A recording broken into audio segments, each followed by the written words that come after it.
వారఫలం కార్యక్రమానికి స్వాగతం. 2025 మే నెల 11వ తారీఖు ఆదివారం నుండి 2025 మే నెల 17వ తారీఖు శనివారం వరకు గల ద్వాదశ రాశుల వారికి గోచార రీత్యా రాశి ఫలితాలు. మీనరాశి వారు, ఈ మీనరాశి వారికి ఈ వారంలో మొత్తం 3 గ్రహాలు మాత్రమే అనుకూలంగా ఉన్నాయి. అయినప్పటికీ మంచి ఫలితాలను, లాభాలను ఈ వారంలో మీరు అందుకుంటారు.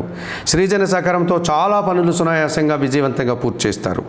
మీ మాటకు విలువ పెరగడం వల్ల సమాజంలో గుర్తింపు, పేరు ప్రఖ్యాతులు తెచ్చుకుంటారు. మీ పనికి, మీ ప్రతిభకు తగినటువంటి ప్రతిఫలాన్ని ఈ వారంలో మీరు అందుకుంటారు. సంతానం విషయంలో మనస్పర్ధలకు అవకాశం ఉంది. అలాగే అశాంతిని, నిరాశని కలిగించే కొన్ని సంఘటనలు కూడా జరిగేటువంటి సూచన కనిపిస్తోంది. ఈ రాశి వారికి వారంలో గురు, శుక్ర, శనివారాలు అనుకూలంగా ఉన్నాయి. దానాలు ఇచ్చేటువంటి క్రమంలో మీనరాశి వారు 1 కేజీ బియ్యం పేదవారికి సోమవారం రోజు దానం చేయండి. స్తోత్రపారాయణ విషయంలో లలితా సహస్రనామ స్తోత్రం నిత్యం చదువుకోండి. ఆలయ సందర్శన కార్యక్రమంలో భాగంగా మీనరాశి వారు లలితాదేవిని సందర్శించి నమస్కరించుకోవడం వల్ల మరింతగా మంచి ఫలితాలను పొందగలుగుతారు.